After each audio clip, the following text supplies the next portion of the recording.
마태복음 20장 1절에서 16절까지 말씀 한 절씩 교독합니다. 천국은 마치 품꾼을 얻어 포도원에 들여보내려고 이른 아침에 나간 집주인과 같으니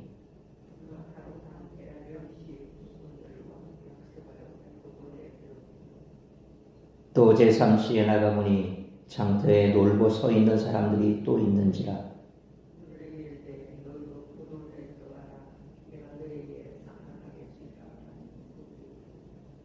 제6시와 제9시에 또 나가 그와 같이 하고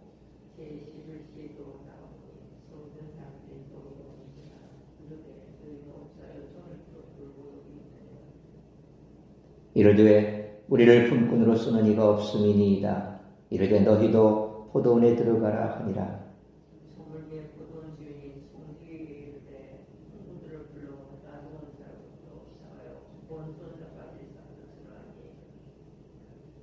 제11시에 온 자들이 와서 한 데나리온씩을 받거늘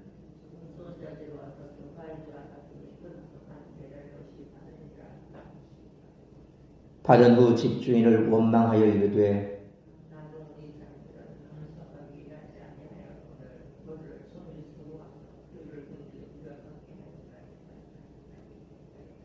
주인이 그 중에 한 사람에게 대답하여 이르되 친구여 내가 네게 잘못한 것이 없노라. 내가 나와 한 데나리온의 약속을 하지 아니하였느냐.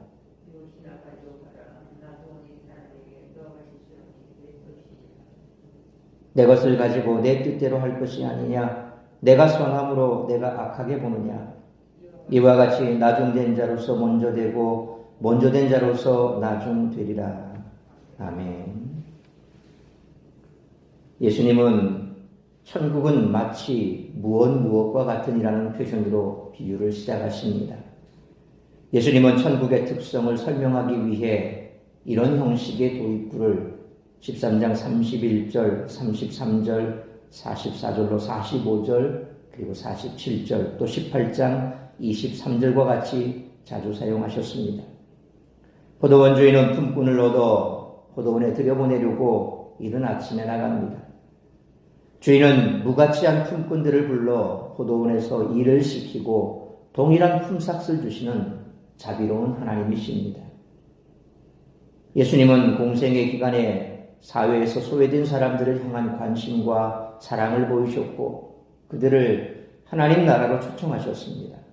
이 비유는 하나님의 은혜와 자비가 모든 사람에게 똑같이 베풀어지고 있음을 보여줍니다. 그런데 비유의 핵심은 이러한 하나님의 성품을 이해하지 못하는 품꾼들에 있습니다. 이들의 악한 눈은 주인의 선하심을 이해하지 못하는 자기중심적 시선입니다. 누가복음 15장의 탕자의 비유로 나오는 첫째 아들이 아버지의 시선을 이해하지 못하는 것과 비슷합니다.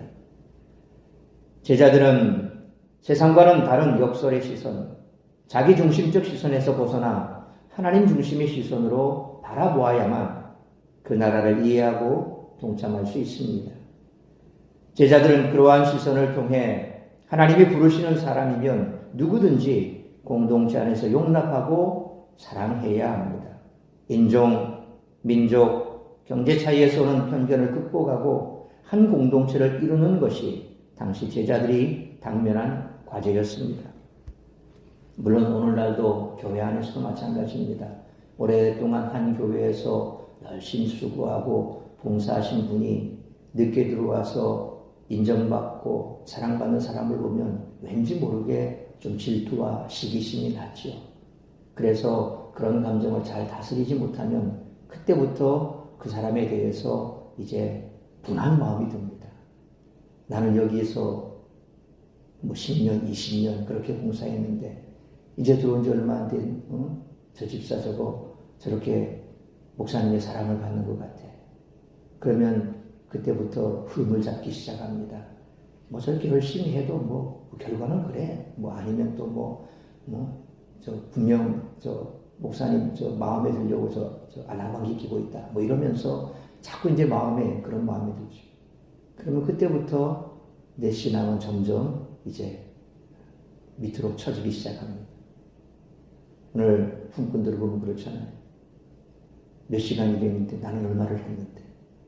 그러니까 그런 마음들은 사탄이 주는 마음입니다. 항상 교회 안에서는 나 혼자 독불장군이 아니라 자꾸 뭔가 일할 사람들이 있어야 됩니다. 나만 열심히 한다고 교회가 나 때문에 그렇게 어떻게 크게 붕하고 성장하고 그런데 도움이 됐죠. 지금까지 도왔습니다. 잘했습니다. 그러면 새로운 일꾼이 와서 또 교회를 계속해서 일으켜 가야 되지 않습니까? 그러니까 그런 부분에 있어서 항상 우리는 다음 세대들이 오고 또 다른 세대들이 일어나고 그런 것을 보고 기뻐해야 됩니다. 감사해야 됩니다. 내가 언제까지 천년만년 여기에서 교회 안에 중심축이 돼서 뭔가를 다 할 수 있는 건 아닙니다. 그런 욕심들을 내려놔야 특별히 교회 안에 연세 조금 드시고 중견 되시는 그런 분들은 자꾸 이제 그런 쪽으로 키워나가야 됩니다. 내가 주도적으로 키우는 것과 자꾸 그런 사람들을 눌러서 내 밑에 두려고 하는 것은 잘못된 생각이에요. 주도적으로 이끌어주고 잘한다. 그래 열심히 해. 그렇게 해야 일하는 사람도 신이 나고 또 그렇게 해야 교회가 다음 세대들이 일어나고 그 세대가 그런 리더십 있는 사람들의 지도를 받으면서 컸을 때 그들도 똑같이 그 다음 세대를 일으켜 세울 수 있습니다. 나쁜 못된 시어머니 밑에서 일한 며느리 나중에 되면 나 잘하지. 근데 나중에 그가 시어머니 되면 똑같아집니다. 집에서 맞고 자란 아이들 나 절대 이제 결혼하면 아이들 안 때려 술주정하네. 근데 나중에 보면 자기가 그러고 있어요. 다 그렇게 본 거예요. 그러니까 항상 교회 안에서는 이와 같이 뭔가 열심히 하고 충성된 자들이 새로운 사람이 오고 일을 하려고 하면 잘 이끌어주고 리더십 있게 그렇게 키워나가는 그런 교회가 건강한 교회고 그런 교회를 우리 주님이 기뻐하신다는 사실을 우리가 오늘 말씀을 통해서도 좀 한번 살펴봐야 될 것 같습니다. 또한 예수님의 제자는 보상에 대한 세속적 관점을 극복해야 합니다. 더 많이 일할수록 더 높아지거나 더 많이 받아야 하는 것이 아니죠. 제자는 보상을 얻기 위하는 것이 아니라 하나님을 섬기는 기쁨으로 일하는 것입니다.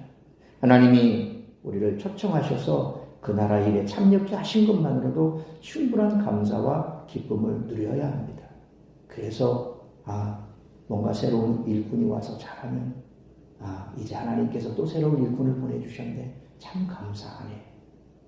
내가 지금까지 애쓰고 수고한 보람이 있네 라고 느껴야 되지. 자꾸 그걸 조금 더 내가 좀 더 저보다 열심히 했는데 내가 더 보상이 있지 않을까 그런 욕심만 가지면 일하기도 힘들어지고 그때부터는 참된 봉사, 참된 헌신이 아니라 이기심에서, 시기심에서, 질투심에서 하게 되는 그런 봉사가 됩니다. 그러면 그때부터는 나도 눈치 봐지고 일할 맛도 안 납니다. 자꾸 서로 경쟁하게 되죠. 그래서 그런 부분에 있어서 우리는 늘 조심해야 한다 하는 것입니다. 주인은 제3시의 장터에서 놀고 있는 품꾼들을 고용하면서 상당하게 주리라 약속했습니다. 하나님이 알아서 우리가 이 땅에서 주님의 일을 감당할 만큼 주실 뿐만 아니라 이 땅에서 잃어버린 모든 것을 하나님 나라에서 충분히 보상해 주실 것입니다. 이처럼 제자들은 섬기는 일 자체가 하나님의 은혜인 것을 알고 믿음의 길을 걸어가야 합니다. 마태는 예수님의 말씀을 통해 은혜, 구원, 보상의 역전을 계속 강조하고 있습니다. 19장 30절에 부자 청년을 통해 나중된 자가 먼저 된다고 말씀하시고 오늘 본문 16절에 품꾼 비유로 나중된 자로서 먼저 된다라고 다시 한번 강조하십니다. 따라서 이와 같은 오늘 본문의 말씀을 통해 우리들이 깨달아야 할 것은 첫째로 1절로 7절 말씀처럼 하나님은 한 영혼이라도 더 천국에 보내자고 하신다는 것이죠. 팔레스타인에 사는 사람들은 직업이 없거나 작은 땅을 지주로부터 빌려 경작하는 소작농이 많았습니다. 직업이 없는 사람은 아침 일찍부터 장터에 나가 일거리를 찾았고 소작농들은 자신의 땅에서 일하고 속히 장터에 나가 다른 일거리를 찾았습니다. 1절 말씀처럼 포도원 품꾼 비운에서 집주인은 이른 아침 곧 아침 6시에 나가 품꾼을 만납니다. 이 품꾼들은 대부분 직업이 없는 사람들입니다. 2절 말씀처럼 주인은 그들과 한 데나리온을 약속하고 그들을 포도원에 들여보냅니다. 3절로 4절 말씀처럼 제3시 곧 오전 9시에 또 나가 품꾼들에게 포도원에 들어가 일하면 그의 상당한 삭슬 주리라 약속합니다. 신약 성경에 보면 이렇게 제3시, 제6시, 제9시 이런 시간들이 나오죠. 이거를 현대 시간으로 금방 바꾸는 비결은 그 시간에 플러스 6을 하면 됩니다. 그러니까 제3시면 플러스 6을 하면 오늘 오전 9시가 되는 거죠. 뭐 제9시 같으면 9시에 플러스 6을 하면 15시가 되면 오후 3시가 되는 겁니다. 그렇게 계산하면 이 신약 성경에 나오는 시간은 오늘 시간으로 이게 몇 시구나 라는 것들을 금방 알 수가 있습니다. 제3시에 만난 품꾼들은 자신의 땅에서 일하고 또 다른 일거리를 찾아온 사람입니다. 5절로 10절 말씀처럼 주인은 제6시와 제9시에도 나가 품꾼을 들여보내고 제11시에도 나가 품꾼을 포도원에 들어가게 합니다. 제11시는 일이 끝나기 1시간 전입니다. 그때 포도원에 들어가면 대충 정리하다가 일을 마치게 됩니다. 아침 9시에 들어가 오후 5시까지 일한 사람과 큰 차이가 납니다. 주인의 마음은 한 명이라도 더 포도원에 들여보내는 것입니다. 그래서 1절, 4절, 7절을 보면 주인은 품꾼들을 포도원에 들여보내려고 계속 애쓰는 모습을 보입니다. 이것이 바로 하나님의 마음입니다. 포도원은 천국입니다. 주인은 하나님이십니다. 하나님은 한 영혼이라도 더 천국에 보내고자 이른 아침에 나가십니다. 제3시, 제6시, 제9시, 제11시에도 나가보십니다. 우리는 하나님이 한 영혼을 얼마나 귀하게 여기시는지 알아야 합니다. 그러므로 한 영혼이라도 더 천국에 보내고자 하시는 하나님의 마음을 알아 한 영혼이라도 더 구원하기 위해 애쓰는 우리 모두가 되시기를 축원합니다. 두 번째로 8절로 16절 말씀처럼 우리가 싸운 공로로 천국 가는 것이 아니라 은혜로 간다는 것입니다. 중동에서는 우기가 시작되기 전에 속히 추수해야 하기에 10월 초에 포도를 추수합니다. 주인은 이른 아침부터 제11시까지 품꾼을 사서 추수를 시켰습니다. 오후 5시가 되어 삭슬 줄 시간이 되었습니다. 8절 말씀처럼 일찍 온 품꾼부터 삭슬 주지 않고 늦게 와서 1시간만 일한 품꾼부터 삭슬 줍니다. 그들에게 한 데나리온을 줍니다. 이른 아침부터 온 자들은 1시간 일한 품꾼이 한 데나리온을 받았기 때문에 우리는 한 데나리온보다 더 많이 받을 것이라고 아마 예상했을 것입니다. 그런데 주인은 9절로 12절 말씀처럼 이른 아침부터 일한 품꾼들에게도 똑같이 한 데나리온을 주었습니다. 그들은 삭슬 받고서 주인을 원망합니다. 늦게 온 일꾼과 똑같이 대우하니 불공평하다는 것입니다.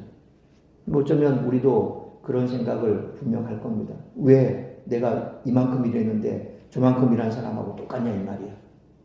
우리가 갖는 마음이나 이들이 갖는 마음이나 똑같습니다. 인간의 마음이 다 그렇다는 거죠. 그러자 주인은 13절 말씀처럼 내가 잘못한 것이 없고 약속한 데나리온을 주었다라고 말합니다. 그렇죠. 분명히 제3시에 들어간 일꾼이나 혹은 아침 6시부터 온 일꾼이나 약속할 때는 뭡니까? 한 데나리온 주겠다. 이른 아침에 가서 주인이 불러올 때 그들에게 한 데나리온을 주기로 약속을 했거든요. 그러니까 주인이 그들과 약속한 그대로 그들은 받았습니다. 처음에 그들이 아침에 일찍 가서 뽑혔을 때 오늘 하루 정상적인 일당 받고 일하게 됐으니 참 기쁘다라고 들어갔는데 왜 그런 마음이 들었습니까? 가장 늦게 들어온 자도 똑같이 받으니까 그때부터 이제 화가 나는 거죠. 약속한 대로 받은 것은 사실입니다. 주인이 속이거나 거짓말한 게 아니지요. 사람들은 자신의 공로로 천국에 간다고 생각합니다. 내가 열심히 일하고 율법을 지켜 행하면 천국에 간다고 기대합니다. 그런데 율법을 지키지도 않고 늦게 신앙생활하는 사람도 천국에 들어갑니다. 은혜로 구원받는 것입니다. 성도는 자신이 은혜로 택함을 받았음을 알아야 합니다. 14절로 15절 말씀처럼 몇 시에 택함을 받았든 주인이 은혜로 포도원에 들여보내 주었음을 기억해야 합니다. 우리는 한 것이 아무것도 없습니다. 쌓은 공로가 없습니다. 그저 주인 되신 하나님이 택하셔서 우리를 천국에 들어가게 하셨습니다. 이것이 16절 말씀처럼 나중된 자로 먼저 된 신비라는 것입니다. 그러므로 우리가 공로를 쌓아 천국에 가는 것이 아니라 은혜로 천국에 가는 것이므로 그 은혜에 대한 감사로 주님과 주님의 몸된 교회를 위해 최선을 다해 섬기는 우리 모두가 되시기를 축원합니다. 사랑하는 성도 여러분, 하나님은 한 영혼이라도 더 구원하기 위해 열심이십니다. 우리가 알기는 로마서 6장 14절 말씀처럼 율법 아래에 애쓰는 것이 아니라 은혜 아래에 있는 것입니다. 우리는 제11세에 택함 받은 자들입니다. 주인에게 큰 은혜를 받은 자입니다. 마지막 날 이 역전의 은혜를 경험할 것입니다.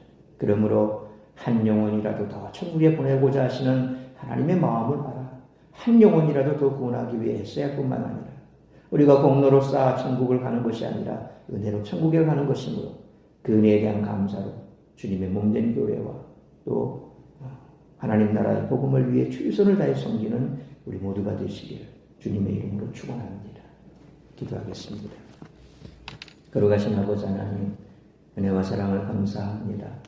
오늘도 우리에게 주신 말씀처럼 우리가 이 땅 가운데 참으로 오랫동안 애쓰고 수고한 것 같아도 우리의 공로 때문에 구원받은 것도 아니요 그 공로로 인하여 우리가 영생의 천국에 들어가는 것도 아님을 알아야 할 것입니다. 하나님은 오늘도 한 영혼이라도 더 천국에 이르기를 원하는 그런 마음으로 찾고 있다는 사실을 알아야 할 것입니다. 그러므로 하나님의 마음을 알아서 한 영혼이라도 천하보다 귀하게 여기고 그들을 구원하기 위해 애쓸 뿐만 아니라 주의 몸된 교회를 위해 우리가 아무리 열심히 수고한들 우리는 무익한 종일 뿐입니다. 그러므로 우리가 애쓰고 수고한 것을 자랑할 것이 아니라 그 수고한 것 때문에 우리가 남들보다 더 많은 공로와 상을 받는다고 그렇게 어길 것이 아니라 오늘도 내가 애쓰고 수고한 것 그것이 하나님의 은혜인 줄 알고 감사하고 겸손하게 더 주의 몸된 교회를 섬기고 또한 하나님 나라 확장을 위해 애쓰고 수고할 수 있는 우리의 마음가짐과 결단이 있어야 할 것입니다. 오늘도 그런 자들이 이 주의 몸된 교회뿐만 아니라 하나님 나라의 충실한 일꾼이요 충성된 일꾼이요 그런 자들에게는 분명 영광의 면류관이 준비된 줄 믿습니다. 늘 그런 마음으로 영혼을 구원하고 또 몸된 교회를 위해 쓰고 수고하는 그런 우리 모두가 될 수 있도록 은혜 베풀어 주옵소서. 오늘 거룩한 주일 복된 주일입니다. 우리 모든 성도들 하나님께서 주의 전으로 불러주시고 함께 예배하고 기쁨의 교제를 나누는 복된 날이 될 수 있기를 간절히 빌고 소원하오며 이 모든 말씀 우리 주 예수 그리스도의 이름으로 기도하옵나이다.